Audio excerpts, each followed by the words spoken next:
you constantly are setting up expectations for a child who can't meet them over and over and over again, they quit meeting that expectation. And at some point, they quit the relationship because it doesn't Mhm. feel good. Mhm. And unfortunately, that happens usually once they're teenagers and they have the ability to pull that plug. Like teenagers are very, is a different phase of parenthood. My kids are now 15 and 17. And so I'm deeply aware of how teenagers roll. I witness all of their friends. I've worked with parents, with teenagers. I am very, very blessed that my kids are still deeply connected to me.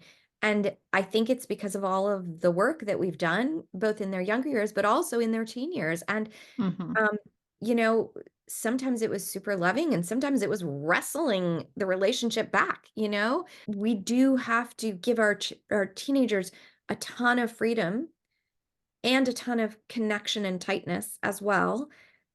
And there's a real point in time where that child is allowing you to parent them. And I think it's hard for us to imagine this when we have toddlers because we just think, well, I Right. can pick you up and put you in the car. Yeah. Yeah. Yeah. Because you can at that age, but you can't when they're 12.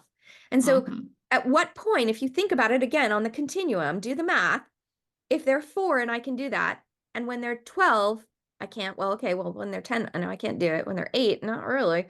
So what are we doing to change Right. that so that it's all by will and it's by consent? And I don't mean by that, Right. you're never setting a limit your kid doesn't like, but they're consenting to your ability to set a limit they don't like. Right. And the issue is like you really want to learn early on how to make Mhm. it pleasurable for you and for them. Because we think, oh, I have them till 18. You don't really. You really have them till about 12-ish. And It's beyond, almost like they get to choose at, like around that age, like you said, the preteens, they have more options yeah, and for attachment. They have more options for attachment. So their survival isn't as so dependent, emotional survival isn't so dependent just on you as the parent. Because developmentally, it absolutely. is appropriate for them to start to attach to their peer group because eventually they're supposed to find a mate in their peer group and have their own 100%. babies. And so their Absolutely. And this is reproduction is like healthy. kicking in. Yeah, It it's is exactly. It's healthy for them to healthy. push away from us. Like, that's Right. not a negative. That's super Right. healthy. But you also want to be able to still have that relationship and have it matter because Yeah. they can cut off. Uh-huh. And And they're not that finished growing yet. Their brain is they're not not finished finished growing, growing but they yet. have the Yeah. ability to lock the door.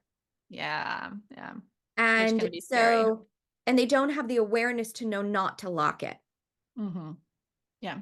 And so, again, for that reason, also, we want to really create win-win situations where everybody's winning. Then what we've created is it feels good to be in this relationship. I can be Hmm. resilient even when there are problems. I can be resilient even when I hate you right now because I'm a teenager and I have this biological need to sometimes push away from you.